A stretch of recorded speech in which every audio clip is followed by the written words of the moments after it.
So KwaZulu-Natal has had more than its fair share of troubles in the past few years. The July 2021 unrest, the April 2022 floods, and let's not forget, of course, the national burdens of the pandemic and load shedding. Last Friday, the Premier, Nomusa Dube-Ncube, delivered her State of the Province address, focusing on rebuilding the province, job creation, dealing with crime, and of course, the energy crisis. But during the debate on her address earlier this week, matters got heated with the second party in the province, the IFP, challenging the ANC on their track record. Today, the Premier has been addressing the ongoing killings of traditional leaders in the province. Let's speak to the Premier. Premier, thank you so much for joining us. It's been a very busy week for you. There is so much on your plate. But I would imagine that the people of KwaZulu-Natal really want to hear what your plan is to create more energy independence. We've certainly heard from the Western Cape. We've also heard from Gauteng Premier Panyaza Lesufi. Every Premier seems to be saying, what can I do with my province to create more independence from this ailing grid? So talk to me about some of the plans. Thank you very much, Sally, for having us. Indeed, we are having a practical plan that we've now started to put in motion. We've just established what is called KwaZulu-Natal Energy War Room, which consists of various experts in the industry of energy, various users, business people, and some community members, with a view of really sharing ideas, practical ideas on what else we can do as government to work together in order to create secure energy for our people. But what we've also done, Sally, is that we've asked each department to ensure that we invest on the solar panels, so as to ensure that government services are also not disturbed, because it's very difficult for people to come for government services and only to be told that there is load shedding and they cannot get services. But also using the Presidential Disaster Management Act, we are now applying to ensure that many of our infrastructure is exempted from the load shedding, such as the water infrastructure, sanitation, hospitals, schools, police station, communication towers, and all of those. But over and above that, we are rolling out the program of energy, alternative energy, where we are supporting communities with installing alternative technology so that they are able to connect their stove, get the fridge, be able to cook, and be able not to be reliant on the grid. All right. Just give me a little bit more detail on that last point. You say you're going to support communities to be less reliant on the grid. Apart from what we've heard from the Finance Minister at a national level, are you doing something extra at provincial level? Yes, we are doing something extra. First of all, we're also working with a number of companies on alternative energy sources, such as the ocean's energy, the biogas, the hydrogen, the biomass. We have a technology that we have been using for quite some time now. It's over 10 years, where we are supplying people with the biomass, technology, and they use that to power their houses. And this technology, it uses a cow dung, and it can light your house, it can make you cook, it can power your fridge and give you lights, and just for a bucket of cow dung. This is a project, as I say, Sal, we've started it 10 years ago, but now we're aiming at rolling it out so that it's massified and it's able to assist our people. Over and above that, we've got some plants in Richards Bay, IGZ, Eskom 300 megawatts gas to power plant. We've got another energy and fuels a power plant. We've got another BGE gas supply, and all of these power energy supplies plants are going to be giving power to the grid, with a view of ensuring that we have secured energy for businesses but also for communities. We've got another project, that is called, it's the biggest project in the country, but it's first in KwaZulu-Natal. It's called the Battery Energy Storage System. This project is going to be based in Umsunduzi under Umgungundlovu in an area called Impendle. What it does is that it stores the energy in the battery, and it can store up to about 8 megawatts, which is equivalent to a distribution to power to like a small town for about 4 hours. And these are all practical mechanisms that we are putting in place, which is going to be supplying to the grid, but also helping communities. These projects sound incredibly encouraging.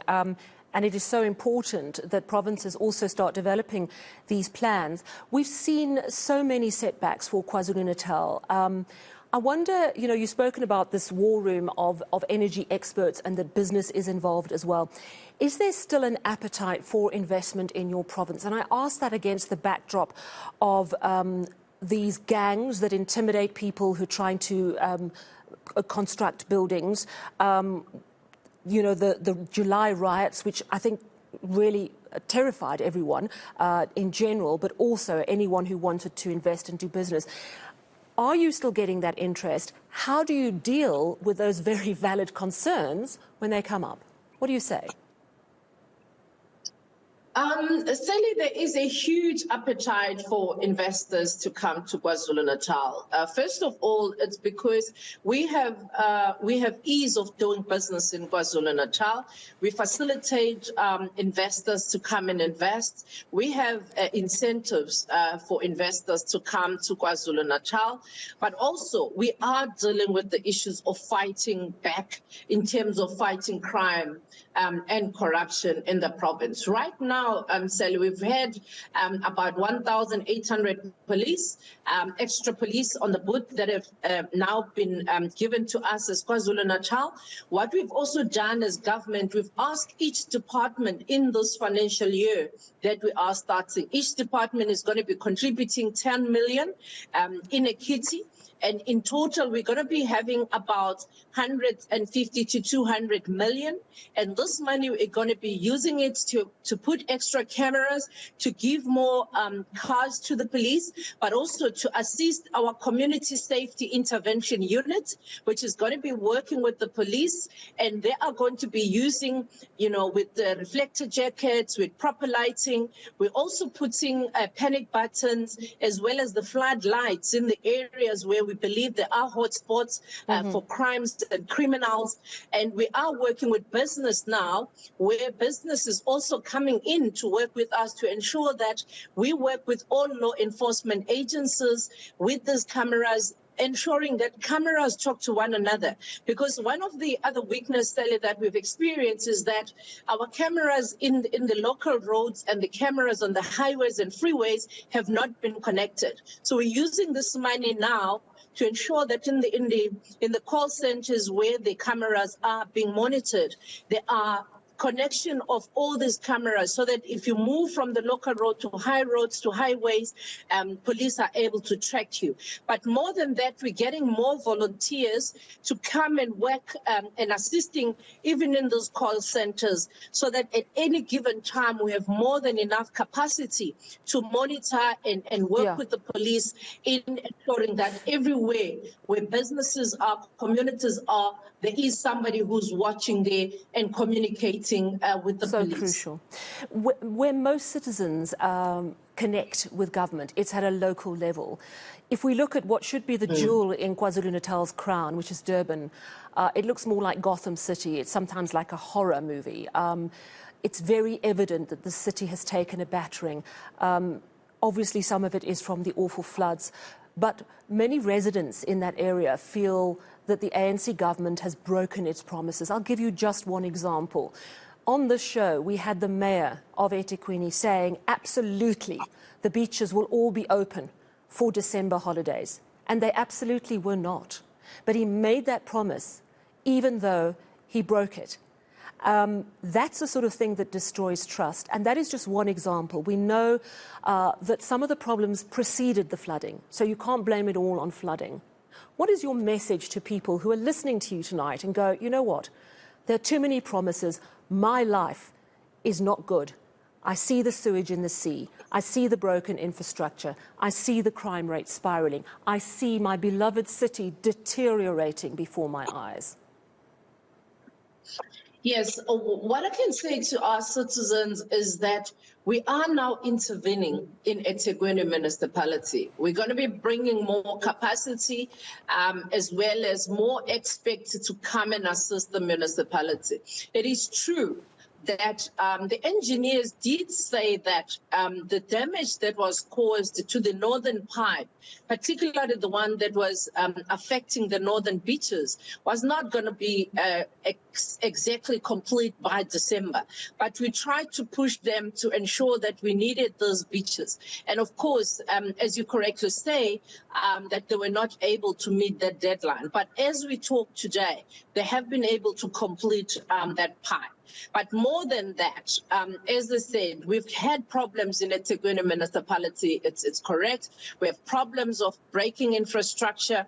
We have problems of low maintenance. The problem of the shortage of, good personnel who must be able to respond whenever they are supposed to. That is why, as the provincial government, in terms of the constitution, we are obliged to support municipalities, not only of eThekwini, but other municipalities as well. And we have, had discussion with the mayor, with the senior officials, and we are finalizing that intervention of coming to work and support the work that is being done by our municipality. Well, thank you so much for speaking to us this evening. Much appreciated. That is the Premier of KwaZulu-Natal, Nomusa Dube-Ncube, engaging on some of the very real challenges the province is facing, but also explaining that there are very concrete plans in place to deal with things like the infrastructure backlog and also the electricity crisis. We've got plenty more.